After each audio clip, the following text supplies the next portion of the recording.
ضلالة وكل ضلالة في النار. أعوذ بالله من الشيطان الرجيم. بسم الله الرحمن الرحيم. يا أيها الذين آمنوا اتقوا الله حق تقاته ولا تموتن إلا وأنتم مسلمون. يا أيها الناس اتقوا ربكم الذي خلقكم من نفس واحدة وخلق منها زوجها وبث منهما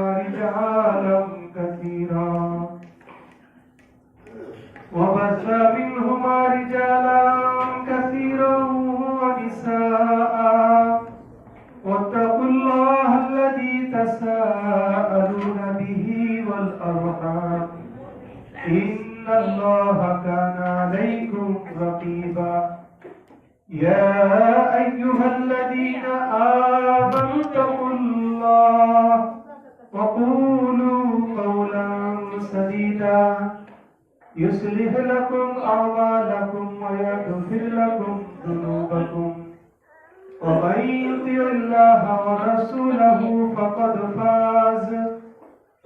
فاز فوزا عظيما.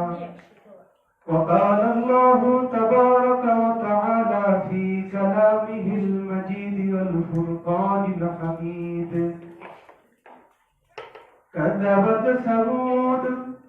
كذبت قبلهم قوم نوح وأصحاب الرس وثمود وعاد وفرعون وإخوان لوط وأصحاب الأيكة وقوم تبع كل كذب الرسل فحق وعيد.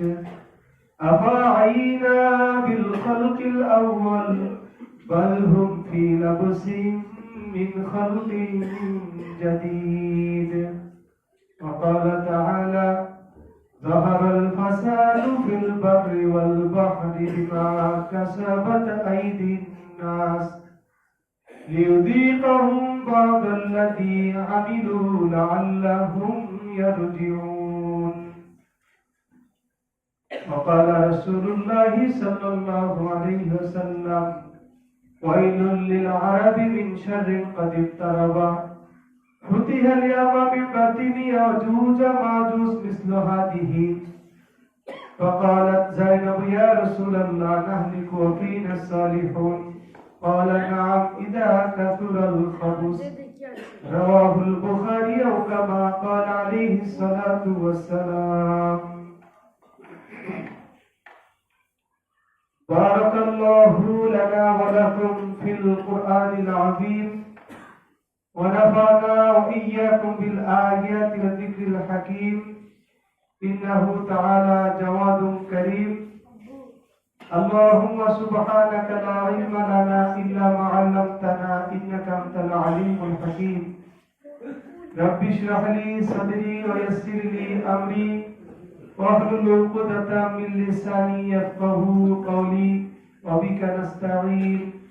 اللهم صل وسلم على محمد وبارك عليه.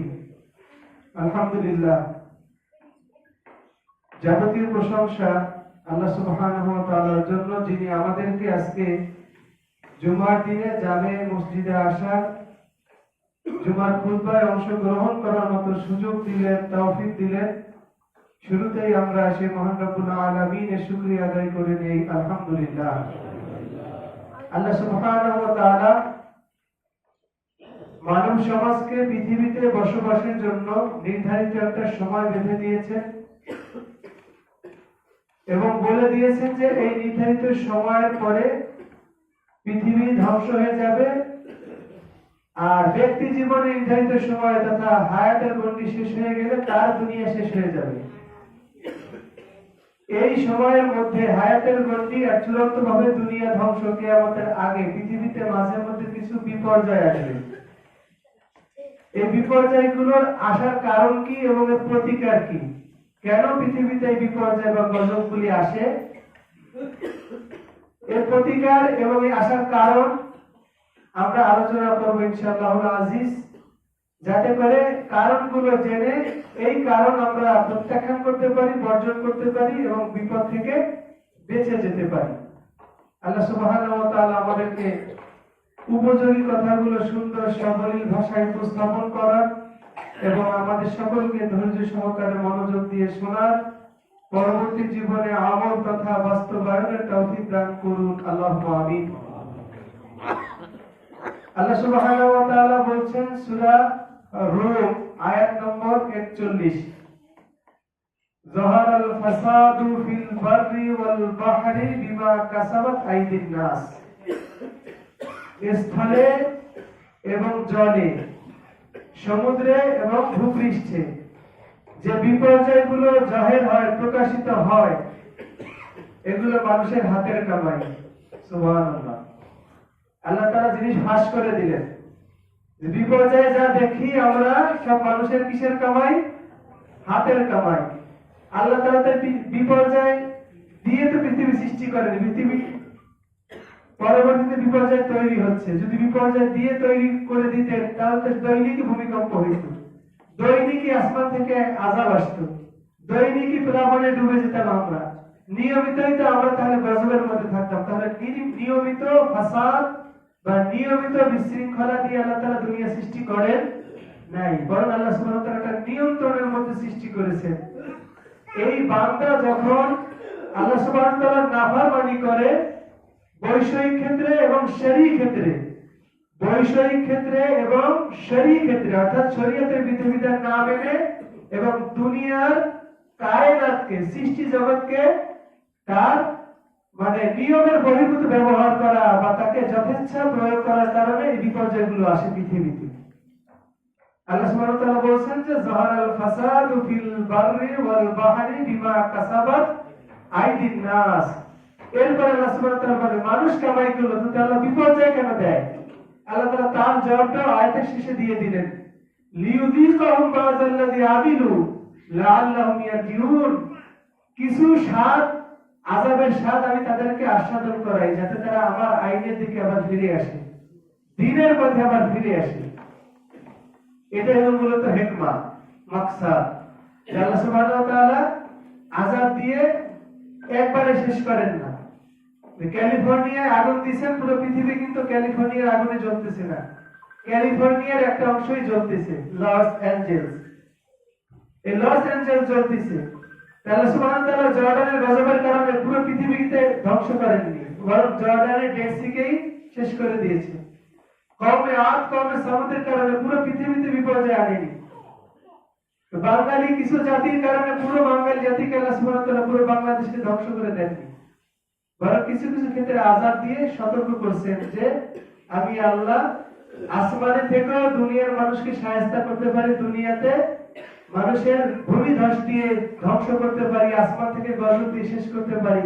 এ ব্যাপারে তোমরা নিরাপদ হয়েও না। বিষয়গুলো জানতে গেলে সূরা মুলক পড়বে। সূরা মুলক এমনই একটা সূরা, এই সূরা যদি কেউ নিয়মিত রাতের বেলায় তেলাওয়াত করে তাহলে আল্লাহ নবী সাল্লাল্লাহু আলাইহি ওয়াসাল্লাম বলেছেন যে কবরের আযাব থেকে তাকে মুক্তিতা দান করা হবে। সুবহানাল্লাহ। এবং এই সূরা তার জন্য সুপারিশ করবে, আল্লাহ সুবহানাহু ওয়া তাআলার কাছে সুপারিশ করবে, এত জোরালো সুপারিশ যে আল্লাহ তাআলা তার সুপারিশ কবুল করবে কি করবে। এই সূরাগুলোর মধ্যে শিক্ষণীয় কিছু বিষয় আছে। আল্লাহ সুবহানাহু ওয়া তাআলা পৃথিবীতে যে বিপর্যয়গুলো দেন এগুলো আমাদের হাতের কামাই। উদাহরণস্বরূপ হাতের কামাই, বৈষয়িক ভাবে আমরা কিভাবে হাতের কামাই নিয়ে এসেছি। সূর্যকে আল্লাহ সুবহানাহু ওয়া তাআলা আমাদের জন্য একটা চেরাগ বানাইছেন, প্রদীপ, উজ্জ্বল প্রদীপ।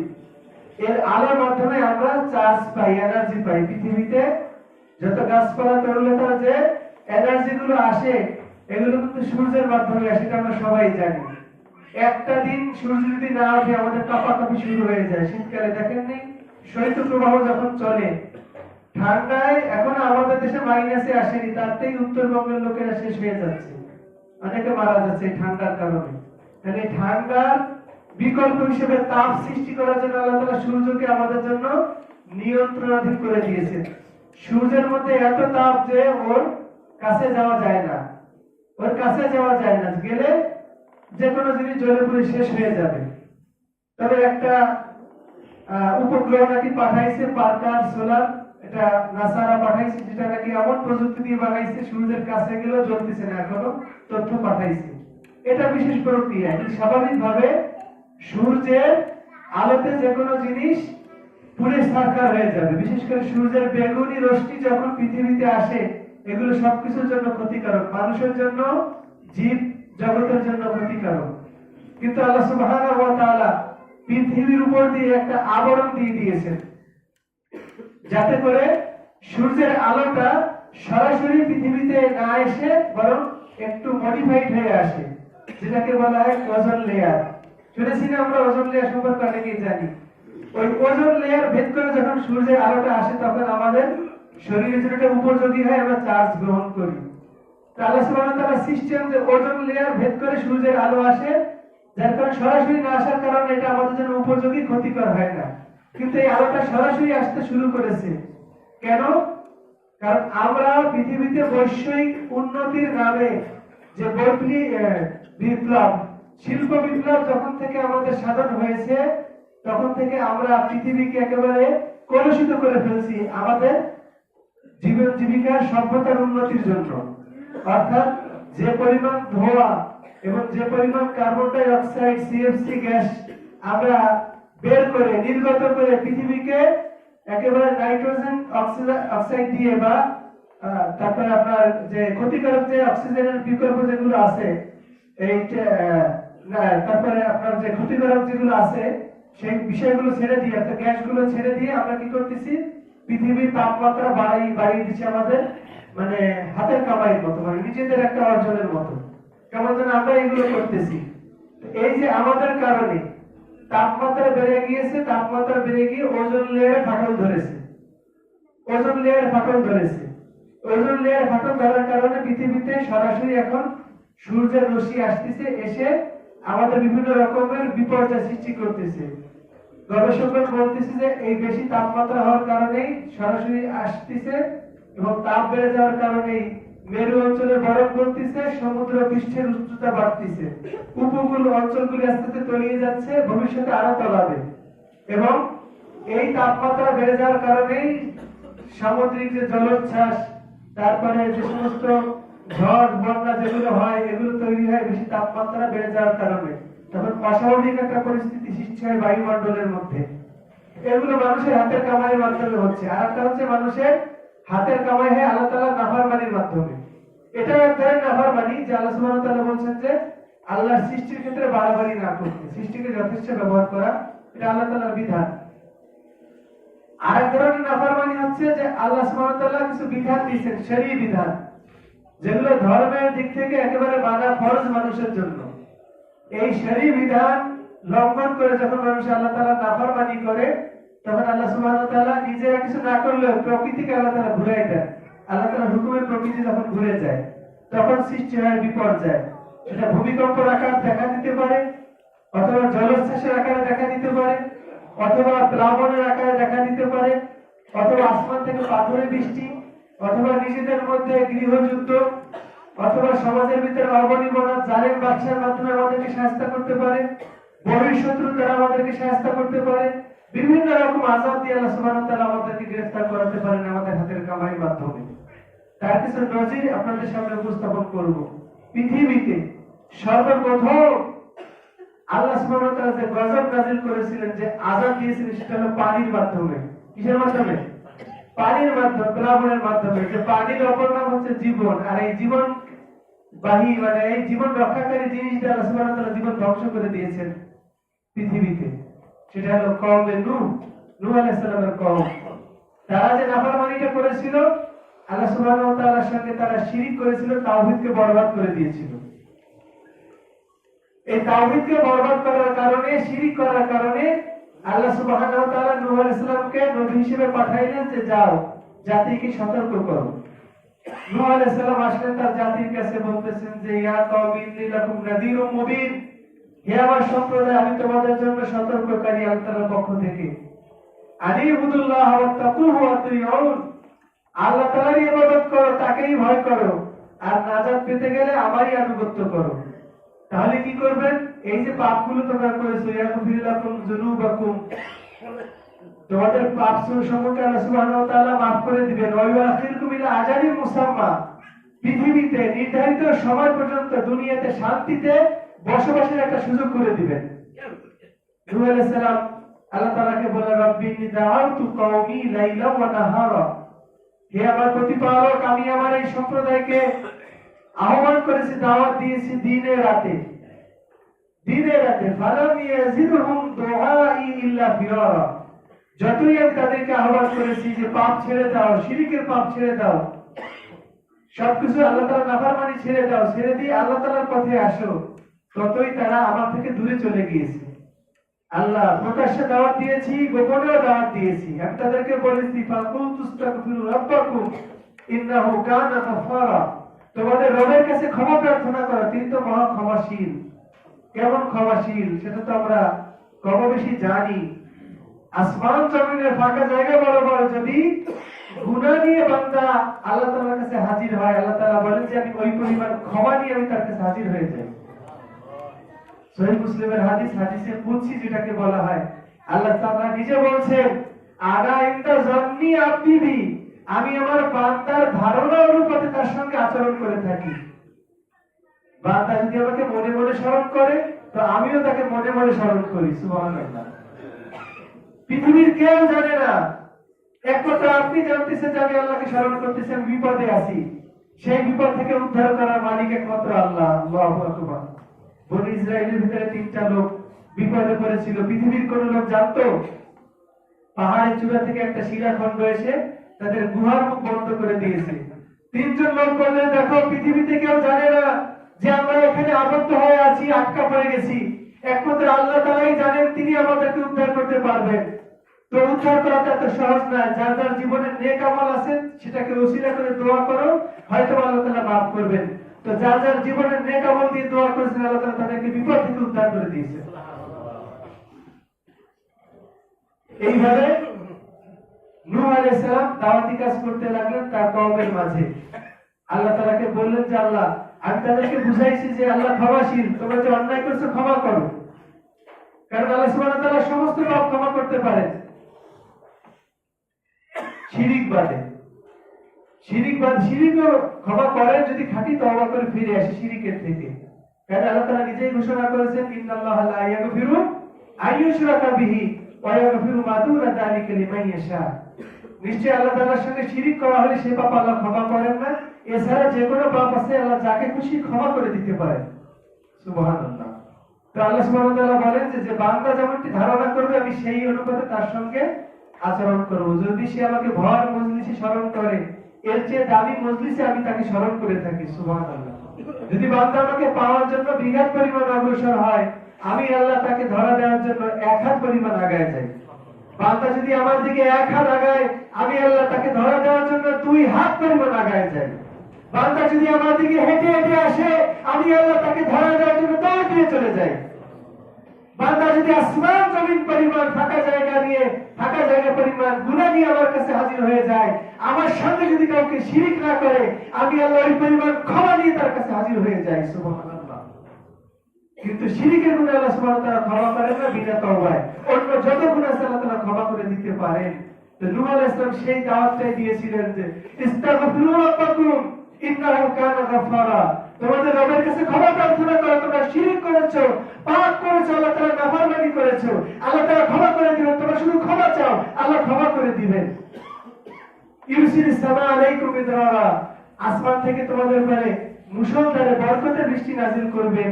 ওয়ায়ুমদিদুকুম বিআমওয়ালিন ওয়া বানিন, এবং সন্তান সম্পদ দ্বারা তোমাদেরকে দুনিয়াতে শক্তিশালী করবেন, জীবন জীবিকার সচ্ছলতা দানের জন্য। সুবহানাল্লাহ। এরপরে তিনি আরো বুঝাইছেন, তিনি চন্দ্রকে করেছেন আলোকময়, সূর্যকে করেছেন একেবারে প্রখর তেজযুক্ত, তোমাদের উপকারে কাজে লাগে এগুলো। জমিন থেকে তোমার জন্য ফসল উৎপন্ন করেন আল্লাহ সুবহানাহু ওয়া তাআলা, এগুলো সবই আল্লাহ তাআলার নিয়ামত, তার দিকে রুজু হও। তো তার কওমরা পরপর বলতে লাগলো, লা তাদারুন্না আলিহাতাকুম, হে সম্প্রদায়ের লোকেরা এক গ্রুপ আর এক গ্রুপকে বলতে লাগলো, খবরদার, এই নূহের কথায় আমরা যে ইলাকা গুলোকে গ্রহণ করেছি, উদ, সুয়া, ইয়াগুস, ইয়াউক, নাসর, এদেরকে তোমরা পরিত্যাগ করো না। নূহের কথা বাদ দাও, এরা আমাদের পূর্বপুরুষেরা নেককার মানুষ ছিল। শয়তান একবারে কিন্তু তাদেরকে মূর্তি পূজার মধ্যে আনেনি। প্রথম প্রজন্মকে বলেছে যে এরা ভালো মানুষ ছিল, তাদের একটা স্মরণীয় বরণীয় করে রাখো। তো পরবর্তী প্রজন্মকে বলেছে যে এদেরকে স্মরণীয় বরণীয় করে রাখলে হবে না, মূর্তি তৈরি করো। পরবর্তী প্রজন্মকে বলেছে শুধু মূর্তি তৈরি করলে হবে না, ভক্তি শ্রদ্ধা নিবেদন করতে হবে। পূজা শুরু হয়ে গেল। তখন নূহ আলাইহিস সালাম এদের বিপরীতে দাঁড়িয়ে গেলেন আল্লাহ তাআলার পক্ষ থেকে সতর্ককারী হিসেবে। নূহ আলাইহিস সালাম সর্বশেষ বললেন যে আল্লাহ, এরা তো মানতেছে না কোনো কথা। সর্বশেষ তিনি বাধ্য হয়ে বদদোয়া করে দিলেন, রব্বি লা তাযার আলাল আরদি মিনাল কাফিরিনা দাইয়ারা। হে আল্লাহ, পৃথিবীতে একটা কাফেরকে তুমি আর ছেড়ে দিও না। ইন্নাকা ইন তাযারহুম ইযুল্লু ইবাদাকা ওয়া লা ইয়ালিদু ইল্লা ফাজিরান কাফারা। যদি এদেরকে ছেড়ে দাও, কাফেরগুলোকে যদি তুমি ছেড়ে দাও, তাহলে এদের যে সন্তানগুলো হবে এরাও কাফের হবে আর এরা মানুষকে পথভ্রষ্ট করবে।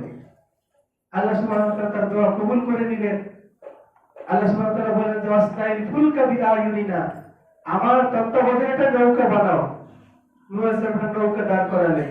আল্লাহ তাআলা বলেন ফাফাজ্জারনাল আরদা উয়ুনান ফালতাকাল মাউ বিআমরিন কাদ কুদির ওয়া ফাজ্জারনাল আরদা উয়ুনা, জমিনকে আল্লাহ সুবহানাহু ওয়া তাআলা একেবারে প্রবাহিত পানির দ্বারা ভরে দিলেন। আর আসমানের দরজা আল্লাহ তাআলা খুলে দিলেন। আল্লাহ তাআলা বলেন ফাফাতাহনা আবওয়াবাস সামাই বিমাইন মুনহামির, মুষলধারে বৃষ্টিতে আসমানের দরজা খুলে দিলেন এবং জমিন থেকে পানি ওঠা শুরু করে দিল। জমিনে তরতে লাগলো, উপর থেকে পানি আসতে লাগলো। এইভাবে প্লাবনের সৃষ্টি হয়ে গেল। সব কিছু আস্তে আস্তে তলিয়ে যাচ্ছে, নৌকা ভাসতে আরম্ভ করতেছে। যেহেতু আল্লাহ সুবহানাহু ওয়া তাআলা ঈমানদারদেরকে নাজাত দিবেন, ব্যবস্থা করেছেন নৌকাকে। তো কাফেরদের দলভুক্ত ছিল নূহ আলাইহিস সালামের ছেলে কেনান। নূহ আলাইহিস সালাম তাকেও দাওয়াত দিলেন, বললেন যে ইয়া বুনাইয়া কাম মানা ওয়া লা তাকুম মাল কাফিরিন, হে বৎস, ঈমান গ্রহণ করো আর কাফেরদের দলভুক্ত হয়ে না, আমাদের সাথে নৌকায় আরোহণ করো ঈমান এনে। নূহ আলাইহিস সালামের ছেলে বলল যে সাআবিলা জাবালি ইয়াসুমিনি মিনাল মা, আমি এই পর্বতে আশ্রয় গ্রহণ করব, পর্বতই আমাকে পানি থেকে বাঁচাবে, প্লাবন থেকে বাঁচাবে। নূহ আলাইহিস সালাম বললেন যে লা আসিমা লিয়াউমা মিন আমরিল্লাহ, আজকে আল্লাহর ফয়সালা এসে গেছে, আযাব এসে গেছে, আযাব থেকে রক্ষাকারী পৃথিবীতে কেউ নাই, কোন মাখলুক নাই আল্লাহ তাআলার এই আযাব থেকে রক্ষা করার মতো। ওয়া হালা বাইনাহুমাল মাউজু ফাকানা মিনাল মুগরাকিন, বিশাল একটা ঢেউ এসে পিতা পুত্রের মাঝে ব্যবধান হয়ে গেল, ছেলে ডুবে মারা গেল। নূহ আলাইহিস সালাম আল্লাহ তাআলার কাছে আবেদন করলেন, ইয়া রাব্বি ইন্নাবনি মিন আহলি ওয়া ইন্না ওয়াদাকাল হক, হে আল্লাহ, আমার সন্তান সে তো আমার পরিবারভুক্ত, তোমার তো ওয়াদা ছিল যে আমার সন্তান ধ্বংস হবে না। আল্লাহ সুবহানাহু ওয়া তাআলা সঙ্গে সঙ্গে জবাব দিলেন, ইয়া নূহ ইন্নাহু লাইসা মিন আহলিক, তোমার সন্তান কেনান সে তোমার পরিবারভুক্ত হতেই পারে না। কেন? ইন্নাহু আমালুন গায়রু সালিহ, তার আমল হচ্ছে অসৎ আমল। আমল যদি ঠিক না হয় তাহলে সে নবীর সন্তান বা নবীর পরিবারভুক্ত হতে পারে না। এজন্য আমাদের পরিচয়টা আল্লাহ তাআলার কাছে সবচেয়ে বড় পরিচয় গ্রহণ করবে কিসের মাধ্যমে? আমলের মাধ্যমে। আমি সহিহ মানহাজ মানি, আমি সহিহ মানহাজের পিছনে চলি, এই লেভেল বাই সাইনবোর্ড কি আমাদেরকে নাজাত দিবে? এই সাইনবোর্ড লাগিয়ে যদি আমি আল্লাহ তাআলার হুকুম আহকামের বিরোধিতা করি, নাফরমানি করি, তো আল্লাহ তাআলা কি আমাকে ছাড় দিবেন? দিবেন না। সাফা পাহাড়ের পরে উঠে আল্লাহ নবী সাল্লাল্লাহু আলাইহি ওয়াসাল্লাম মক্কি যুগে, ইসলামের প্রাথমিক যুগে যখন আহ্বান করলেন, তার গোষ্ঠীর লোককে ধরে ধরে বলতেছেন, ইয়া বনি আব্দে মানাফ, ইয়া বনি আব্দে শামস, ইয়া বনি আব্দুল মুত্তালিব, আমি তোমাদের আত্মীয়তার সম্পর্কের খাতিরে যতটুকু করার ততটুকু করতে পারি দুনিয়াতে, তবে আখিরাতে কিন্তু আল্লাহ তাআলার আযাব থেকে তোমাদেরকে আমি বাঁচাতে পারবো না। তোমরা লা ইলাহা ইল্লাল্লাহ স্বীকার করে নাও, শিরক বর্জন করো। তার মেয়ে ফাতেমাকে আল্লাহ নবী সাল্লাল্লাহু আলাইহি ওয়াসাল্লাম বলে দিয়েছেন, ইয়া ফাতেমা বিনতি মুহাম্মদ আনকিযি নাফসাকে মিনান নার, হে ফাতেমা মুহাম্মদের কন্যা, তুমি তোমার নিজেকে জাহান্নামের আগুন থেকে বাঁচাও। নবীর মেয়ে এই পরিচয় কাল কিয়ামতের ময়দানে কোনো কাজে লাগবে না। তাহলে নবীর মেয়ের পরিচয় যদি কাজে না লাগে, আমলবিহীন, আমার আপনার পরিচয় কাজে লাগবে? কাজে লাগবে না। এজন্য পরিচয়টা হতে হবে কিসের?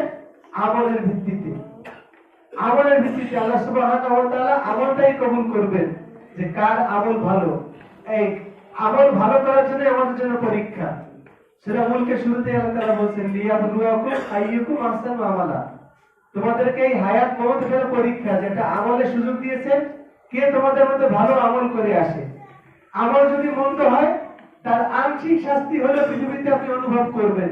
ভালো করে শুনে রাখেন, আমল যদি খারাপ হয় কিছু না কিছু শাস্তি আংশিক পৃথিবীতে আপনি ভোগ করবেন। সেটা অসুস্থতার মাধ্যমে হতে পারে, লা ইউসিবুল মুমিনু শাওকাতুন ফামা ফাওকাহা ইল্লা রাফাআল্লাহু বিহা দারাজাতান ওয়া হাত্তা আনহু বিহা খাতিয়াতান। মুমিনের যদি কোনো কাটার আঘাত লাগে এর দ্বারা আল্লাহ তাআলা তার মর্যাদা বৃদ্ধি করেন, তার গুনাহ মাফ করেন। তার মানে উঠতে বসতে যে কোনো সময় আমাদের গুনাহ হওয়ার চান্স বা সুযোগ থেকে যায়। কিন্তু কথার মাধ্যমে মিথ্যা কথা হয়ে গেল, হঠাৎ করে গীবত হয়ে গেল, কারো অগোচরে ইচ্ছা ছিল না, তারপরে হঠাৎ মুখ ফুসকে বের হয়ে গেল, ইচ্ছা ছিল না, তারপরে বাইরে গেলে চোখে নানান একেবারে হারাম জিনিস দেখে ফেললো। এইভাবে বিভিন্ন রকমের বড় বড় পাপ হোক, ছোট ছোট পাপ হোক, যে কোনো পাপের নগদ শাস্তি দুনিয়াতে কিছু না কিছু আমরা উপভোগ করি। এটা টের পাই, অনেক সময় টের পাই না। দেখা গেল যে শরীরে কোনো অসুস্থতা এসে গেছে, অথবা একটা চোট খেয়েছি, আঘাত পেয়েছি, অথবা সংসারে অবনিবরণ দেখা দিয়েছে, একটু ব্যবসায় ধস নেমেছে, রুজি কিছুটা কমে গেছে, অথবা সমাজের কাছে একটু নিগৃহীত হয়েছি, একজনের কাছে লাঞ্ছিত হয়েছি। এগুলো মনে করতে পারেন এগুলো আমাদের পাপের জন্য প্রায়শ্চিত্ত হয়ে গেছে দুনিয়াতে। আর আখিরাতে আল্লাহ সুবহানাহু ওয়া তাআলা মাফ করে দিবেন যাকে ইচ্ছা। আর যদি মাফ না করে তাহলে তার জন্য ভয়াবহতা। আমরা আশা করি যে আল্লাহ তাআলা আমাদেরকে ক্ষমা করে দিবেন ইনশাআল্লাহ। এজন্য আমাদের আমল আমাদেরকে সৌন্দর্য মণ্ডিত করতে হবে, কোরআন সুন্নাহর আলোকে সাজাতে হবে।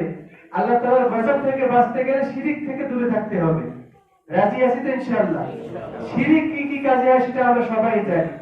এক নম্বরে শিরিক হচ্ছে আল্লাহ তাআলার সঙ্গে সমকক্ষ দাঁড় করানো, যে আল্লাহ আছে, সাথে আরো ইলাহ আছে, আল্লাহর মতো আরো ইলাহ আছে, এটা বিশ্বাস করা। নাউজুবিল্লাহ, ওয়ালাম ইয়াকুল্লাহু কুফুয়ান আহাদ। আল্লাহ সমকক্ষ কিছুই নাই। আবার আল্লাহ আছে, সাথে আল্লাহ তাআলার বিবি আছে, বাচ্চাও আছে, নাউজুবিল্লাহ, এই ধরনের বিশ্বাস করে, এটাও শিরিক। যেমন নাসারারা বিশ্বাস করে আল্লাহ আছে, আল্লাহর আবার স্পেশাল পুত্রও আছে, যেমন ইহুদিরা বিশ্বাস করে ওজাইর আল্লাহর পুত্র, আবার তারা নিজেদেরকে আল্লাহর পুত্র হিসেবে দাবি করে যে নাহনু আবনাউল্লাহি ওয়া আহিব্বাহু। ইহুদিরা বলে যে আমরা আল্লাহর বেটা, আর আমরা আল্লাহ তাআলার খাস লোক, মহব্বতের লোক।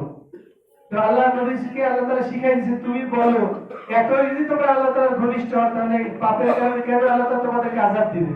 আর আযাবকে যদি তোমরা ভয় নাই পাও তাহলে তোমরা মৃত্যু কামনা করো, মৃত্যু তারা কামনা করে না। ইহুদিদের জীবনের মায়া অনেক বেশি, মুশরিকদের জীবনের মায়া অনেক বেশি, কিন্তু মুসলিমদের জীবনের মায়া কম, কারণ তারা আখিরাতকে প্রাধান্য দেয়, যার কারণে মুসলিমদের বিজয় হয়েছে। যখন মুসলিমরা জীবনকে মায়া করেছে তখনই তাদের অধঃপতন শুরু হয়েছে। বিশ্বে তাদের আর কোনো কি নাই, সম্মান নাই, তাদের কোনো অবস্থান নাই। আজকে দেখেন বিশ্বের বিভিন্ন প্রান্তরে মুসলমানরা নির্যাতিত, নিগৃহীত। আস্তে আস্তে হয়তো আল্লাহ তাআলা সুদিন আবার ফিরাই দিবেন। আলো জ্বলতেছে, সুদিনের বাতাস বইতেছে, টের পাচ্ছি, দেখতে পাচ্ছি, আলহামদুলিল্লাহ। হয়তোবা সেই অধঃপতনের পরে আল্লাহ তাআলা সুদিন আবার ফিরাই দিবেন। যেহেতু দিবেন, ভবিষ্যৎবাণী আছে, অবশ্যই দিবেন। পুরো পৃথিবীতে ইসলাম ছাড়া কিছুই থাকবে না, কিন্তু তার একটা নমুনা। সূর্য উঠলে যেমন পূর্বাকাশে কিছু নমুনা দেখা যায়, সূর্যোদয়ের পূর্বে কিছু আলোকিত অবস্থা দেখা যায়, যার মাধ্যমে বোঝা যায় যে সূর্য খুবই কাছাকাছি চলে আসছে, এখন উদিত হবে। তো বিজয় সন্নিকটে, তার কিছু আলামত দেখা যাচ্ছে। আস্তে আস্তে সেই ধ্বংসস্তূপ এলাকার ভিতর থেকে আল্লাহ সুবহানাহু ওয়া তাআলার খাঁটি বান্দাগুলো বের হয়ে আসতেছেন, সুবহানাল্লাহ। সেই মুজাহিদিনে কেরাম তারা কিন্তু আস্তে আস্তে মাথা চারা দিয়ে উঠতেছেন সিরিয়ার বুকে এবং খোরাসানের বুকে, এবং আদার সাইডেও আছে, কিন্তু সেগুলো মিডিয়া হাইলাইট করে না, আমরাও দেখি না, তারাও অতটা প্রচার দেয় না। যেহেতু আল্লাহ নবী ঘোষণা করেছেন লা তাযালু তাইফাতুম মিন উম্মতি ইউকাতিলুনা আলাল হাক্কি হাত্তা ইউকাতিলা আখিরুহুম মাসিহাদ দাজ্জাল। আমার উম্মতের একটা দল সর্বদা হকের পরে থেকে তারা আল্লাহর পথে লড়াই চালিয়ে যাবে, তাদের সর্বশেষ দল মাসিহুদ দাজ্জালকে হত্যা করবে ঈসা আলাইহিস সালামের নেতৃত্বে। সুবহানাল্লাহ। ঈসা আলাইহিস সালামের নেতৃত্বে যখন হত্যা করবে, মুসলমানরাই থাকবে, কাফেররা আসবে না কি দলে? বা আদার্স যারা বাতিল তারা কি আসবে? ঈসা আলাইহিস সালামের সামনে বাতিল টিকতে পারবে? তিনি যখন নামবেন, কোন কাফের যখন তার নিঃশ্বাসের সামনে পড়বে, সঙ্গে সঙ্গে ধ্বংস হয়ে যাবে। দাজ্জাল ঈসা আলাইহিস সালামের কথা শুনে পালাতে থাকবে, বাতিল তার ধারে কাছে ঘেসবে না, একমাত্র ঈমানদারই তার কাছে ঠাঁই পাবে। সেই দলটা কিন্তু আছে রাসূলের যুগ থেকে নিয়ে আজও পর্যন্ত, যারা হকের পথে থেকে লড়াইতে জিহাদে রত আছে। কারণ আল্লাহ নবী ঘোষণা করেছেন, আল জিহাদু মাযিন ইলা ইয়াউমিল কিয়ামা, কিয়ামত পর্যন্ত জিহাদ চলবে। কোন অত্যাচারী অত্যাচারীটাকে বন্ধ করতে পারবে না, কোন ইনসাফকারী ইনসাফ এটাকে বন্ধ করতে পারবে না।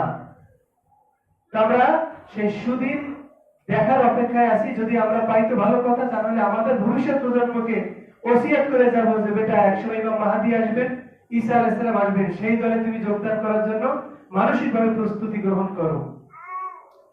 আল্লাহ সুবহানাহু ওয়া তাআলা আমাদেরকে কবুল করুক, আল্লাহুম্মা আমিন। তো যে কথা বলছিলাম যে পৃথিবীতে গজব এসেছে সর্বপ্রথম পানির মাধ্যমে, প্লাবনের মাধ্যমে আল্লাহ তাআলা দিয়েছেন নাফরমানি করার কারণে। এক নম্বরে নাফরমানি শিরকের নাফরমানি। বলছিলাম যে শিরকের নাফরমানিটা আসমানের নিচে জমিনের উপরে সবচেয়ে বড় নাফরমানি। আল্লাহ নবী সাল্লাল্লাহু আলাইহি ওয়াসাল্লাম বলেছেন তিনটা পাপ পৃথিবীতে সবচেয়ে বড়। আকবারুল কাবায়ের ইনদাল্লাহি সালাসাতুন, সবচেয়ে বড় পাপ আল্লাহ তাআলার নিকটে তিনটা। এক নম্বর হচ্ছে আল ইশরাকু বিল্লাহ, আল্লাহ তাআলার সঙ্গে শিরক করা। উকুকুল ওয়ালিদাইন, পিতামাতার নাফরমানি করা, এটাও আমাদের সমাজে বেড়ে গেছে, যার কারণে গজব আসতেছে। ওয়াকাউলু যুর, শাহাদাতি যুর, মিথ্যা কথা বলা, মিথ্যা সাক্ষ্য দেওয়া। যেই মিথ্যার উপর ভিত্তি করে কোনো ফয়সালা করা হবে, এই মিথ্যাটা কাবিরা গুনাহ। আর স্ত্রীর কাছে গিয়ে একটু ভালো মন্দ বলা, যাতে করে স্ত্রী খুশি হয় যে না তোমার জন্য আমি এই করতেছি এই করতেছি, যে জিনিসটা আমি 10 টাকায় কিনেছি একটু দাম বাড়াই বলে যদি স্ত্রী খুশি হয়, একটু বাড়িয়ে বলা, এটাকে মিথ্যা বলা হয়নি হাদিসের মধ্যে। দুই ব্যক্তির মাঝে মীমাংসা করতে চায়, ঝগড়া লেগে গেছে, যে ওটা তোমার ভালো কথাই বলে, তোমার তো সে দোষ কিছু বলে না, তোমার তো সে ভালো চায়, যা শুনলাম। এইভাবে কিছু এলোমেলো বানিয়ে কথা বলে দুই ব্যক্তির মাঝে যে মীমাংসা করে দেয়, সে মিথ্যার দোষে দোষী হবে না। কিন্তু যার কথার ভিত্তিতে একজন লোকের ফয়সালা হয়, একটা তথ্য নিষ্ঠটাকে কাজে লাগানো হয় সামাজিক বা জীবনে বা বিচার ফয়সালার ক্ষেত্রে, সেই মিথ্যাটা হলো কাবিরা গুনাহ। একজনের বিবাহ দিবে, মেয়েটা কেমন, সঠিক তথ্য আপনি জানার পর যদি ভুল করেন, ইচ্ছাকৃত মিথ্যা বলে, এটা কাবিরা গুনাহ। আপনি দেখেছেন একটা লোক অন্যায় করেছে, এখন তার আপনার সাক্ষ্যের ভিত্তিতে ফয়সালা হবে কোর্টে, আপনি যদি মিথ্যা বলেন এক্ষেত্রে কাবিরা গুনাহ হবে। এগুলো হচ্ছে কাবিরা গুনাহ। এই তিনটা কাবিরা গুনাহ সবচেয়ে বড় গুনাহ পৃথিবীতে। তার মধ্যে প্রথমটা হচ্ছে শিরক। শিরকের গুনাহ আল্লাহ সুবহানাহু ওয়া তাআলা ক্ষমা করবেন না বিনা তওবা। এছাড়া অন্য যত গুনাহ আছে আল্লাহ তাআলা যাকে খুশি ক্ষমা করে দিতে পারেন। তো পৃথিবীতে শিরকের কারণে, এই তাওহীদের ভঙ্গ করার কারণে প্রথম গজব এসেছে। এরপরে গজব এসেছে পৃথিবীতে কওমে আদের উপরে, তাদের অহংকার এবং দাম্ভিকতার কারণে। আল্লাহ সুবহানাহু ওয়া তাআলা বলেন যে কওমে আদ ছিল এমন সম্প্রদায় যে এরকম কায়া বিশিষ্ট লোক আমি পৃথিবীতে আর কাউকে সৃষ্টি করিনি। ইরামাদাতিল ইবাদাল্লাতি লাম ইখলাক মিসলুহা ফিল বিলাদ, যে তাদের কায়া ছিল এত বড় যে এরকম পৃথিবীতে আর কাউকে সৃষ্টি করা হয়নি। বিশাল বিশাল খাম্বার মতো দেহ এক একজনের, সেই দেহ দিয়ে তারা শক্তিশালী কাজ করত। তো তাদের কাছে যখন নবী গিয়ে দাওয়াত দিল, তারা দাওয়াতকে অস্বীকার করলো। তারা দুনিয়াতে অহংকার করলো, ফাসাদ সৃষ্টি করলো, দাঙ্গা সৃষ্টি করলো, বিপর্যয় সৃষ্টি করলো, অর্থাৎ জ্ঞানদাম তৈরি করলো। আল্লাহ সুবহানাহু ওয়া তাআলা তাদের উপরে আযাব প্রেরণ করলেন। আযাব প্রেরণ করলেন, সেই আযাবটা হচ্ছে বাতাসের আযাব। বাতাস যেমন আমাদের উপকারী, সেই বাতাসকে আল্লাহ সুবহানাহু ওয়া তাআলা যখন তার সৈন্যবাহিনী বানায় দেন, তখন সেই বাতাসটা অপকারী হয়ে যায়। 7 রাত 8 দিন, আর 7 দিন 8 রাত পর্যন্ত এই বাতাস প্রবাহিত হয়েছে কওমে আদের উপরে।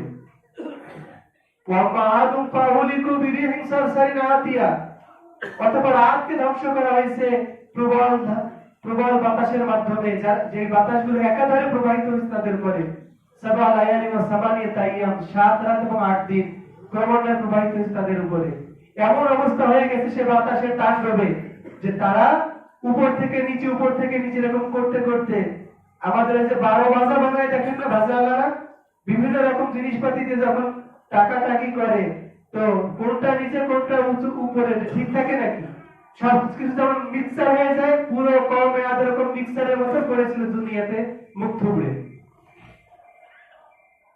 তো বাতাসের মোকাবেলা করার ক্ষমতা হয়। তারা বলতো না মান আসাদু মিন্না কুওয়া, তারা বলতো যে আমাদের চাইতে শক্তিশালী আর কে আছে পৃথিবীতে। আল্লাহ তাআলা বাতাসের মাধ্যমে শেষ করে দিলেন। এরপরে আসলো কওমে সামুদ। তারা ছিল ইঞ্জিনিয়ার মার্কা জাতি, ইঞ্জিনিয়ার টাইপের জাতি। পাহাড় খোদাই করে এত নকশা তার বাড়ি বানাইতে তারা পাহাড়ে, যার নজির আজও পর্যন্ত আছে। ইয়ামান এলাকায় যান, আজও পর্যন্ত তাদের এলাকাগুলো দেখলে মনে হবে যে তারা কতটা তীক্ষ্ণ বুদ্ধি সম্পন্ন ছিল। তারা বুয়েট থেকে পাশ করেনি, কুয়েট থেকেও পাশ করেনি, রুয়েট থেকেও পাশ করেনি, চুয়েট থেকেও পাশ করেনি। তাদেরকে আল্লাহ সুবহানাহু ওয়া তাআলা যে প্রতিভা দিয়েছিল, ওইটার আলোকেই তারা বাড়িঘর নির্মাণ করেছিল সেই হাজার হাজার বছর আগে। তারাও আল্লাহ তাআলা নাফরমানি করলো। আল্লাহ তাআলা একটা উটনি পাঠাইলেন ই হিসাবে, মুজিজা হিসাবে নবীর জন্য। উটনি কথা বললো, সেই উটনিটাকে তার জবাই করে দিল। আল্লাহ তাআলা আযাব আসার জন্য তারা খুব ব্যস্ত হয়ে পড়ল। চলে, যদি তুমি সত্যবাদী হও তাহলে আযাব এনে দেখাও। আল্লাহ তাআলা বেশি কিছু করা লাগেনি। এই পাপিষ্ঠ সম্প্রদায়কে সাহায্য করার জন্য শুধুমাত্র একটু সাউন্ড ব্যবহার করেছেন, সাউন্ড গ্রেনেড। গ্রেনেডের সাউন্ড শুনেছেন না? সাউন্ডটাকে আল্লাহ তাআলা গ্রেনেডের আকৃতি, মানে এত পাওয়ারফুল বানাই দিয়েছেন। সাউন্ডের কিন্তু একটা শক্তি আছে। সাউন্ড যদি বিকট হয় তাহলে মানুষের কিন্তু তারা ফেটে যায় এবং হার্টের মধ্যে বাড়ি লেগে অনেক সময় মানুষ মৃত্যুবরণ করে। ওই যে আমাদের সমাজে যে একটা কুসংস্কার গেছে কয়েকদিন আগে 31st নাইট উদযাপনকে কেন্দ্র করে, ওই যে বাজি ফুটাইছে না বাচ্চারা, এই বাজির আঘাতে একজন লোক মারাও গেছে। এটা খবর আমরা পেয়েছি, পত্রিকাতে এসেছে এবং খবর সাইলাম হয়ে গেছে। অসুস্থ রোগীর ওইরকম আওয়াজ যদি হতেই থাকে, পরপর পরপর কতটা অবচয়, কতটা জাহিলিয়াত, কতটা কুসংস্কারে আচ্ছন্ন জাতি, যে এটা হিসাব করে না যে আমরা আনন্দ করতেছি, আমার আনন্দটা অন্যের জন্য তো কাল হয়ে দাঁড়াচ্ছে। এদেশে অনেক মানে অসুস্থ মানুষ আছে, অনেক বাচ্চারা আছে, তারপরে অনেক মানে নার্ভাস টাইপের লোক আছে, তারা তো এগুলো ভয় পায়, তাদের ক্ষতি হয়, এগুলো হার্টের রোগীদের জন্য মারাত্মক ক্ষতি এই শব্দ। তো কওমে সামুদ কে আল্লাহ সুবহানাহু ওয়া তাআলা একটা আওয়াজ পাঠাই দিলেন তাদের ধ্বংস করার জন্য। ওয়াম্মা সামুদ ফাউলিকু বিতাগিয়া। তাগিয়াকে বলা হয়েছে বিকট আওয়াজ। ফাসবাহু ফি দারিহিম জাসিমিন। এতটা তারা বড়াই করতো যে আমাদের মতো আর কে আছে পৃথিবীতে, যে আমরা যেভাবে প্রকৃতির সঙ্গে মোকাবেলা করি, আমাদেরকে সহায়তা করার মতো কেউ নাই। যখন অহংকার করে বসলো, আল্লাহ তাআলার মুজিজাকে উপেক্ষা করলো, আল্লাহর নাফরমানি করলো, আল্লাহ তাআলা সুবহানাহু ওয়া তাআলা তাদের সমস্তকে ক্ষমতাকে খর্ব করে দিলেন একটা আওয়াজের মাধ্যমে। ফাসবাহু ফি দারিহিম জাসিমিন। ওই এক আওয়াজে তাদের বাড়িঘরের মধ্যে তারা ভূত হয়ে পড়ে থাকলো। সমস্ত রঙ্গলীলা শেষ। তাদের ইতিহাস ঐতিহ্য, তাদের যে সভ্যতা ছিল, তাদের যে সভ্যতা ছিল, যে সমাজ ছিল, সব সমাজ একবারে শেষ এক আওয়াজে।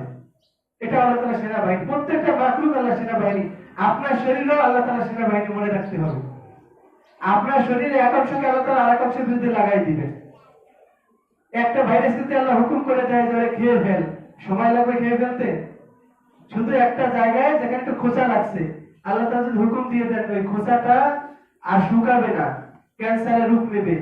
আল্লাহ তাআলা যে অ্যান্টিবডি গুলো আছে আমাদের শরীরে, যদি অ্যান্টিবডিকে হুকুম দেয় ওখানে আর যাওয়ার দরকার নাই, ও পস্তি থাকবে। অ্যান্টিবডি যদি সেরে আসে ওখান থেকে, আস্তে আস্তে পৌঁছে যাবো না আমরা? আমার শরীর আল্লাহ তাআলা মাখলুক আছে, যদি আল্লাহ তাআলা আমার বিপক্ষে কাজে লাগান, আমার কোনো ক্ষমতা আছে অ্যান্টিবডিকে কাজে লাগানোর? কোনো ক্ষমতা নাই। এজন্য সার্বক্ষণিক আল্লাহ নাফরমানি করার আগে এগুলো আমাদেরকে চিন্তা ভাবনা করতে হবে।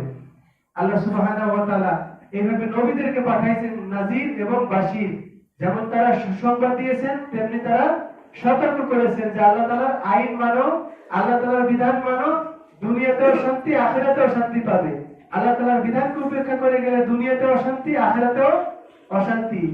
এরকম নজিরবিহীন আরেকটা ঘটনা কোরআনে বর্ণিত হয়েছে, যাদের উপরে আযাব দেওয়া হয়েছিল কওমে ফেরাউন।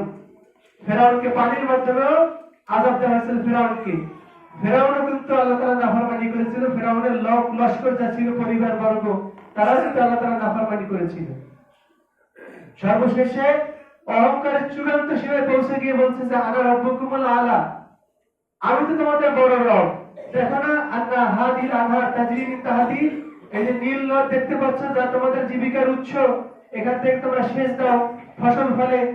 এই পানি বা এই নীল নদ তো আমার অধীনে জারি হয়, তাহলে আমার ক্ষমতা তোমরা দেখো না? আমার রবকে আমি ছাড়া? মুসা আলাইহিস সালামকে আল্লাহ তাআলা পাঠাইলেন ফেরাউনের কাছে যে যাও, তাকে গিয়ে সতর্ক করো, দুই ভাই গিয়ে তাকে দাওয়াত দাও, নরম ভাষায় বলো যে আল্লাহ তাআলার পক্ষ থেকে আমরা কিছু নিদর্শন নিয়ে এসেছি। নিদর্শন হলো এই যে আমার হাতের লাঠি ছেড়ে দিলে সাপ হয়ে যাচ্ছে, আল্লাহ তাআলা আমার হাতকে বগল দাবা করলে আলোকিত করে দিচ্ছে। তো বলতেছে এগুলো তো জাদু, তোমার জাদুর মোকাবেলা করার ক্ষমতা আমার জাদুকরদেরও আছে। জাদুকরদের মোকাবেলা করে দিলেন। মুসা আলাইহিস সালামের সঙ্গে মোকাবেলা করার জন্য জাদুকররা আসলো। জাদুকররা তাদের জাদু ছাড়লো, মুসা আলাইহিস সালাম তার লাঠি ছেড়ে দিলেন। তো লাঠি ছেড়ে দেওয়ার পরে সমস্ত জাদুর সাপগুলোকে গিলে খেয়ে ফেললো এই বড় সাপটা, মুসা আলাইহিস সালামের সাপটা।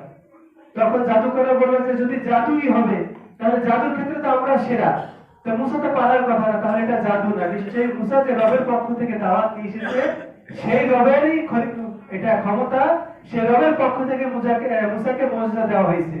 তখন সঙ্গে সঙ্গে জাদুকরের সেজদায় লুটিয়ে পড়লো আর বলল যে আমান্না বিরাব্বি মুসা ওয়া হারুন, মুসা এবং হারুনের রবের প্রতি আমার ঈমান আনলাম। ফেরাউন বলতেছে যে তোমরা আমি অনুমতি দেওয়ার আগেই ঈমান এনেছো, তোমাদেরকে আমি শুলিতে চড়িয়ে দেব। জাদুকররা বলল যে তুমি দুনিয়ার জীবন শেষ করতে পারো, আখিরাতে তো আমরা বেঁচে দেবো ইনশাআল্লাহ। এবার জাদুকররা বুঝাই দিল। তো ফেরাউন বলতেছে যে এভাবে সাহায্য করা যাবে না। আরো বিভিন্ন রকমের ষড়যন্ত্র করার চেষ্টা করলো। মুসা আলাইহিস সালাম বিভিন্ন রকমের মুজিজা দেখাইলেন। আল্লাহ তাআলার কাছে দোয়া করলেন, আল্লাহ তাআলা ব্যাগ পাঠাইলো আযাব হিসেবে, রক্ত পাঠাইলো, যেখানে যায় খাবারের মধ্যে ব্যাগ, সব জায়গায় ব্যাগ। এরপর এটা চলে গেল, আবার আসলো রক্ত, এরপরে আসলো বিভিন্ন রকমের উকুন, সমস্ত জায়গায় উকুন ছড়াই দিল। এভাবে 9টার মতো মুজিজা আল্লাহ তাআলা মুসা আলাইহিস সালামের মাধ্যমে দেখাইলেন। ফেরাউন তারপরে মানলো না। সর্বশেষ মুসা আলাইহিস সালামকে আল্লাহ তাআলা হুকুম করলেন যে বনি ইসরায়েলকে নিয়ে রাতের বেলায় পাড়ি দিয়ে চলে যাও। মুসা আলাইহিস সালাম বনি ইসরায়েলকে নিয়ে গোছগাছ করে রাতের বেলায় পাড়ি দিয়ে লোহিত সাগরের দিকে রওনা দিয়েছেন। পূর্বভূমি প্যালেস্টাইনের দিকে আসবে, ফিলিস্তিনের দিকে আসবে। তো মুসা আলাইহিস সালামের খবর পেয়ে ফেরাউন খবর পেয়ে গেছে যে হ্যাঁ বনি ইসরায়েল নিয়ে মুসা চলে যাচ্ছে। তো সে ছিল এমন ব্যক্তি যে বনি ইসরায়েলের পুরুষদেরকে হত্যা করে দিত, নারীদেরকে দাসী হিসেবে ব্যবহার করত। তো বনি ইসরায়েল যদি চলে যায় তাহলে খেদমত করবে কারা, বা তাদের দাসত্ব থেকে মুক্ত করা যাবে না। এই হতকারীদের বশত পিছনে ধাওয়া করলো ধরার জন্য। যখন ভোর হয়ে গেল তখন মুসা আলাইহিস সালামের কওম অর্থাৎ বনি ইসরায়েল দেখতে পেল যে পিছনে ফেরাউন কওম চলে এসেছে, ফেরাউনের সৈন্যবাহিনী পিছনে ধাওয়া করতেছে। তখন তারা বলল ইয়া মুসা ইন্না লামুদরাকুন, হে মুসা আমরা তো ধরা পড়ে গেছি, ওই যে ফেরাউন বাহিনী পিছনে দেখা যাচ্ছে। মুসা আলাইহিস সালাম বললেন যে কাল্লা ইন্নামা ইয়া রাব্বি সাইহাদিন, আমরা কখনোই ধরা পড়বো না, যেহেতু আল্লাহ আমাদেরকে বের করে নিয়ে আসছেন, নিশ্চয়ই আমার সাথে আমার রব আছেন, তিনি আমাকে রাস্তা দেখাবেন। আল্লাহ তাআলা বললেন যে আদিজি বিআসাকাল বাহার, তোমার হাতের লাঠি দ্বারা সমুদ্রে আঘাত করো। আল্লাহ তাআলা 12টা রাস্তা তৈরি করে দিলেন। ওই রাস্তা পাড়ি দিয়ে বনি ইসরায়েল ওপারে চলে গেল, লোহিত সাগর পাড়ি দিয়ে পারে চলে আসলো। ওই পাশ থেকে ফেরাউন বলতেছে আমাদের জন্য রাস্তা হয়ে গেছে, চলো। যখনই মাঝ বরাবর আসলো আল্লাহর হুকুমে পানি মিলে গেল, ফেরাউনের সৈন্য সমস্ত সব ডুবে মারা গেল। ডুবন্ত অবস্থায় ফেরাউন বুঝতে পারছে যে এই চূড়ান্ত আযাব এসে গেছে, এখান থেকে বাঁচার কোনো লাইন নেই, ঈমান আনলে হয়তো বাঁচতে পারি। তখন সেই ডুবুডুবু অবস্থায় বলতেছে আমানতু বিল্লাযী লা ইলাহা ইল্লাল্লাযী আমানাত বিহি বানু ইসরাঈল ওয়া আনা মিনাল মুসলিমিন, আমি ঈমান আনলাম সেই সত্তার প্রতি যিনি ছাড়া কোনো ইলাহ নেই, বনি ইসরাঈল যার প্রতি ঈমান এনেছে আমি সেই আল্লাহকে মেনে নিলাম, বিশ্বাস করে নিলাম, আমি মুসলমান হয়ে গেলাম। আল্লাহ তাআলা বললেন যে আল এখন ঈমান আনতেছো, ওয়াকাদ আসাইতা ক্বাবলু, ইতিপূর্বে অনেক নাফরমানি করেছো, ওয়া কুনতা মিনাল মুফসিদিন, তুমি তো ছিলে একজন ফাসাদকারী, দাঙ্গাকারী পৃথিবীতে। শোনো, আযাব থেকে তো রেহাই পাবা না, তবে ফালিয়াউমা নুনাজ্জিকা বিবাদানিকা লিতাকুনা লিমান খালফাকা আয়া, আজকে তোমার দেহকে আমি আল্লাহ এমন ভাবে সুরক্ষিত রাখবো কিয়ামত পর্যন্ত আনেওয়ালা লোকের জন্য একটা নিদর্শন হয়ে থাকবে তোমার লাশ, যাতে করে মানুষ দেখলে বোঝে যে আল্লাহর সঙ্গে পাল্লা দিলে তার অবস্থা কেমন হতে পারে। এটা ফেরাউনের লাশ মমিবিহীন কিয়ামত পর্যন্ত ভাবে তাজা থাকবে, এটা আল্লাহ তাআলার নিদর্শন। সুবহানাল্লাহ, যে আল্লাহর গজবে পড়েছে এবং আল্লাহর সঙ্গে পাল্লা দিলে তার অবস্থা কি হয়, এটাই তার ফলাফল। আল্লাহ তাআলা দেখাই দিয়েছেন। অনেক মানুষ যায় লাশ দেখার জন্য, সেখান থেকে ইবরাত হাসিল করে না, বরং বিনোদন নিয়ে চলে আসে। এই জেসিতে যায়, এখান থেকে বিনোদন নিয়ে চলে আসে, কিন্তু ইবরাত মানে উপদেশ গ্রহণ করে না যে আল্লাহ তাআলা সীমা লঙ্ঘন করলে আল্লাহ তাআলা এরকম গজব দিয়ে আমাদেরকে মারতে পারে। জেসির একটা ইতিহাস আছে। ফেরেশতা আসছেন ইব্রাহিম আলাইহিস সালামের কাছে, এসে বলতেছেন ইব্রাহিম আলাইহিস সালাম তার মেহমান আপ্যায়ন করতেন খুব। মেহমান আপ্যায়ন করা ইব্রাহিম আলাইহিস সালামের সুন্নাত। আর এটা আমাদের নবী এমন ভাবে সালাত করেছেন যে মেহমানদারি সম্পর্কে বহুত ফায়দা বলেছেন, যে আল্লাহ এবং পরকালে বিশ্বাস রাখে সে যেন মেহমানের আপ্যায়ন করে। মেহমান দেখলে বেজার না হওয়া মুমিনের লক্ষণ, মেহমান দেখলে আনন্দিত হওয়া ইমানদারের লক্ষণ, মেহমান দেখে আপ্যায়ন করানো, যথাযথ কদর করা উম্মতে মুহাম্মাদের লক্ষণ, আল্লাহ নবীর প্রকৃত উম্মত। এটা মাথায় রাখতে হবে আমাদেরকে। ইব্রাহিম ইসলাম থেকে আসছে। ইব্রাহিম আলাইহিস সালাম এর কাছে যখন ফেরেশতারা আসলো, সঙ্গে সঙ্গে তিনি একটা তাজা গরুর বাছুর জবাই করে ঘোড়া করে নিয়ে এসেছিলেন তাদের সামনে। তো তারা তো খাচ্ছে না, ফেরেশতা বলতেছে মালাকুম, তোমাদের কি হলো, তোমরা খাচ্ছ না? আল্লাহ তাআলা খাচ্ছেন না কেন আপনারা? বলতে না আপনাদের, তিনি ভয় পেয়ে গেলেন যে না জানি কোনো সমস্যা নিয়ে আসছে ফেরেশতারা। তখন তিনি বললেন যে ইন্না উরসিলনা ইলা কওমিন মুজরিমিন, ভয় পাওয়ার দরকার নাই, আমরা একটা পাপিষ্ঠ সম্প্রদায়ের নিকটে প্রেরিত হয়েছি, আমরা তাদেরকে শাস্তি দেওয়ার জন্য আসছি। কোন কওম? আপনার ভাতিজা লূতের কওম। তখন তার মনটা মলিন হয়ে গেল। এরপরে ফেরেশতা সুসংবাদ দিয়ে গেল সেখান থেকে যে কওমের ফাসিক কওমের জন্য আফসোসের দরকার নাই, আপনি সুসংবাদ গ্রহণ করে আপনার একটা পুত্র সন্তান হবে। সারা আলাইহিস সালাম বলতেছেন যে বক্তাকারী কি করে সন্তান হয়, স্বামী তো একেবারে বুড়ো হয়ে গেছে। তখন ফেরেশতারা বলে যে আল্লাহ তাআলার পক্ষ থেকে এটাই নির্ধারিত, তিনি যা ঘটাবেন সেটা ঘটবেই, তিনি যা ঘটাবেন না এটা ঘটবে না। সেখান থেকেই কিন্তু ইসহাক আলাইহিস সালামের জন্ম হয়েছে সারা আলাইহিস সালামের গর্ভে। সেই বংশে কিন্তু বনী ইসরাইলের হাজার হাজার নবী আসছে। আর ইসমাইল হাজেরের যে গর্ভে ইসমাইল আলাইহিস সালাম ছিলেন, তার বংশে শুধুমাত্র একজন নবী, আমাদের নবী আখিরি নবী মুহাম্মদ রাসূলুল্লাহ সাল্লাল্লাহু আলাইহি ওয়াসাল্লাম। তো ফেরেশতারা বলছেন যে আপনি টেনশন নিয়েন না, আমরা আসছি হলো পার্শ্ববর্তী জর্ডান এলাকায় কিছু পাপের কাজ হয়, সমকামিতা এবং পুরুষে পুরুষে যৌন ক্রিয়া কলাপ যে তারা লিপ্ত আছে, এই কাজের শাস্তি স্বরূপ আমরা তাদের জন্য প্রেরিত হয়েছি। তো যখন সে কওমের কাছে গেলেন, লূত আলাইহিস সালামের কাছে গেলেন ফেরেশতারা, তারা দেখে তাদের চেহারা মলিন হয়ে গেল। লূত আলাইহিস সালামকে বললেন যে আপনি টেনশন নেবেন না। ফেরেশতারা বলতেছে যে আপনার কোনো সমস্যা নাই, আপনি এবং আপনার পরিবার ভোর হওয়ার আগে এলাকা ছেড়ে দিয়ে চলে যাবেন, ভোর বেলায় এখানে গজব আসবে, খবরদার পিছনে ফিরে তাকাবেন না। তবে আপনার স্ত্রীকে রেহাই দেওয়া হবে না, সেও কিন্তু এগুলোর সমর্থক, এলজিবিটি সমর্থক অথবা সমকামিতার সমর্থক হলেও কিন্তু গজবে তাকে ধরবে, ভালো করে মনে রাখেন। ভোরবেলায় যখন আল্লাহ তাআলার আযাবের সময় হয়ে গেল, লূত আলাইহিস সালাম পরিবার নিয়ে চলে গেলেন। স্ত্রী এবার পিছন থেকে দেখলো যে কি হয় না হয় একটু দেখি, ওই গজবে তাকেও ধরেছে। ফেরেশতারা ওই জমিনটাকে নিয়ে উপরে চলে গেছেন, উপর থেকে নিয়ে ভুট করে দিয়ে দিয়েছে। আল্লাহ সুবহানাহু ওয়া তাআলা বলেন ফাজআলনা আলিহা সাফিলাহা ওয়া আমতারনা আলাইহিম হিজারাতাম মিন সিজ্জিন, উপর নিচ করে দেওয়া হলো সেই ভূমিটাকে এবং আসমান থেকে পাথরের বৃষ্টি দিয়ে শেষ করে দেওয়া হয়েছে। নাউযুবিল্লাহ। নোংরামি করার ফল হলো এটা। এইজন্য গজব আসে নোংরামির কারণে। আম্মা জান যায়েদ বিনতে জাহাশ রাদিয়াল্লাহু তাআলা বলতেছেন, একবার আল্লাহ নবী সাল্লাল্লাহু আলাইহি ওয়াসাল্লাম মদিনার এক ঘরের উপরে উঠলেন, ছাদের উপরে উঠে বলতেছেন ওয়াইলুল লিল আরাব মিন শারিন কাদিস তারাবা, আরবদের জন্য ধ্বংস, তাদের তো দেখতে পাচ্ছি যে আমি তাদের ধ্বংস অতি নিকটবর্তী, তাদের অকল্য পেয়ে বসতেছি, আমি দেখতেছি আসমান থেকে বৃষ্টির ফোঁটার মতো প্রত্যেকটা ঘরের উপরে ফিতনা নাযিল হচ্ছে। সে কি ফিতনা? ইন্টারনেটের ফিতনা। দেখেন, ডিশ লাইনের ফিতনা। এমন কোন ফিতনা নাই যেগুলোর মাধ্যমে আরবরা অ্যাটাক হচ্ছে না। আরব ছাড়া যত বাহিনী মুসলিম প্রত্যেকে অ্যাটাক আছে, কিন্তু যে সমস্ত জায়গায় হাঙ্গামা হচ্ছে, যুদ্ধ হচ্ছে, সেখানে মুসলিমদের দেখেন প্রত্যেকটা বাড়ি যে ধ্বংস হচ্ছে, তার উপরে ডিসেন্টিন আছে না, ডিসেন্টিনা বা বিভিন্ন যে আপনার মিডিয়ার যে সমস্ত মাধ্যম আছে সবগুলো আছে। এই মিডিয়া যেখানে থাকে, ইন্টারনেট হোক আর ডিসেন্টিনা হোক, সেখানে নাচ গান কিছু দেখা হয় কি হয় না? হয়। তো যেখানে নাচ গান দেখা হয় সেখানে আল্লাহ তাআলার আইন লঙ্ঘন হয়, আর সেখানেই গজব আমাদের জন্য অবধারিত হয়ে যায়। আল্লাহ তাআলা পুরো একদম সব সমানে গজব দিয়ে ধসায় দেন, এটা আল্লাহ তাআলার রহমত, আল্লাহ তাআলার রহমত। তো আল্লাহ সুবহানাহু ওয়া তাআলা এই কওমে লূতকে শুধুমাত্র অবৈধ যৌন ক্রিয়াকলাপের দায়ে একেবারে শেষ করে দিলেন, একেবারে সমূলে শেষ করে দিলেন। তার নজির হচ্ছে আজকে ডেড সি বা মৃত সাগর জর্ডানের। এই ডেড সি বা মৃত সাগর, এটা হচ্ছে এমনই একটা গজবের এলাকা যেখানে এখন মানুষ যায় পর্যটন বা বিনোদন নেওয়ার জন্য, অথচ সেখান থেকে ইবরাত হাসিল করা দরকার ছিল। অনেক সমকামী লোক কিন্তু সেখানে যায়, অনেক পরকীয়াকারী লোক কিন্তু সেখানে যায়, কিন্তু এটা বোঝে না যে এই গজবটা কেন আসছিল। অবৈধ যৌনতার কারণে, অবৈধভাবে আমার যে সিস্টেম আল্লাহ তাআলা রাখছেন শরীয়তে, আমার জৈবিক চাহিদা পূরণ, সেটাকে লঙ্ঘন করার কারণে এটা ধরনের আযাব। ইতালির পম্পেই নগরীতে আযাব এসেছিল শুধুমাত্র অবৈধ যৌন ক্রিয়াকলাপ চালানোর কারণে। আর এটা যদি আমাদের বাংলাদেশেও সাইলাব হয়, তাহলে গজব কি আসবে না? আসবে। তো আমাদের দেশে অবৈধ ক্রিয়াকলাপ ছড়ানোর জন্য একটা গ্রুপ কি উঠে পড়ে লেগে আছে না? আছে কি আছে না বলেন? আছে। তারা এই যে ছেলে থেকে মেয়ে হয়ে যাচ্ছে, ট্রান্সজেন্ডার, আবার কি হচ্ছে সমকামী, তারা বলে যে আমরা সমকামী, পুরুষে পুরুষে বিয়ে, নারীতে নারীতে বিয়ে করব। আবার বহু বিবাহকে নিষেধ করে পরকীয়াকে এর থেকে আবার ঝুঁকাই দিচ্ছে বিভিন্ন রকম সিরিয়াল, বিভিন্ন রকম নাটক, যার মাধ্যমে বোঝানো হচ্ছে যে পরকীয়া কোনো দোষের কিছু না, যে যাকে ভালো লাগে সে তাকে বিলীন করে দিতেই পারে, নাউজুবিল্লাহ। তাহলে তো সমাজ ব্যবস্থা ধ্বংস হবে, বৈবাহিক মানে পারিবারিক ব্যবস্থা ধ্বংস হবে।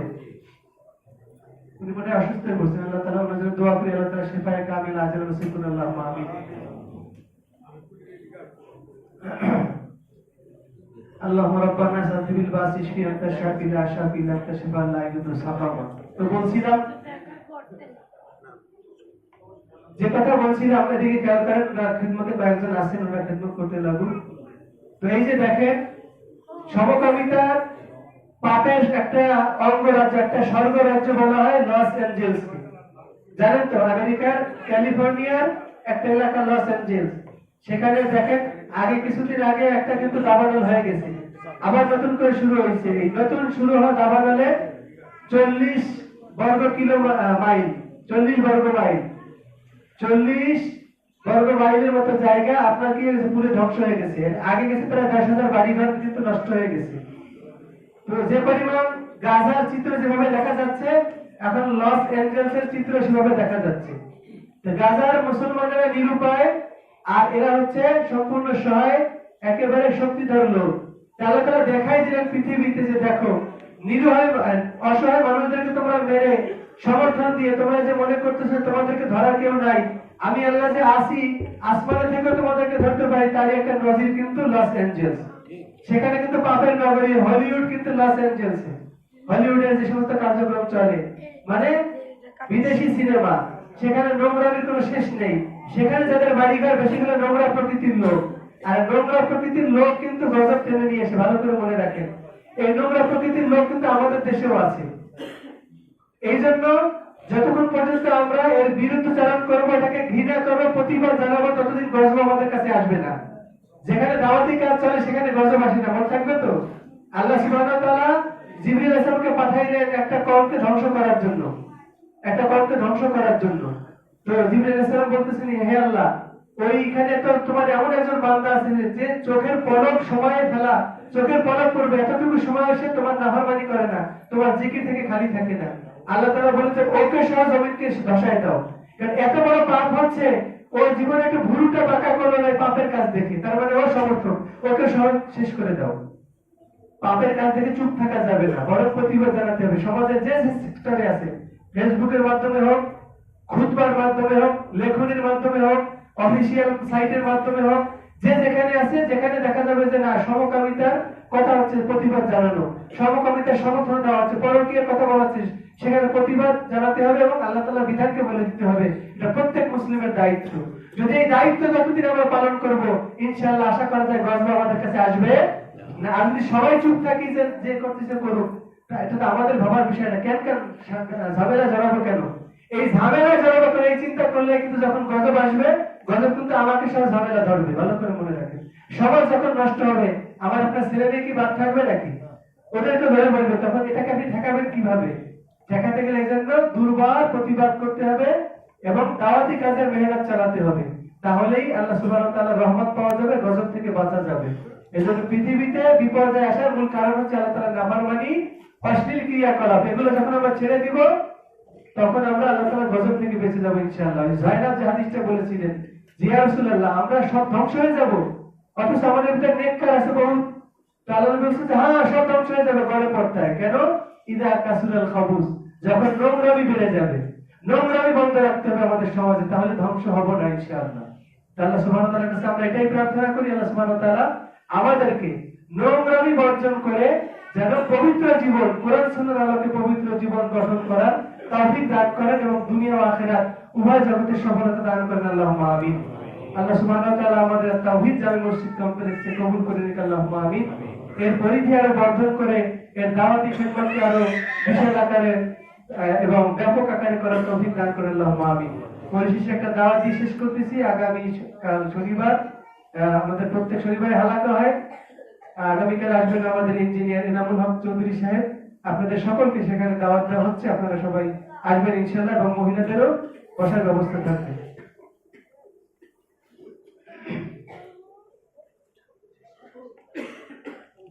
أعوذ بالله من الشيطان الرجيم. بسم الله الرحمن الرحيم.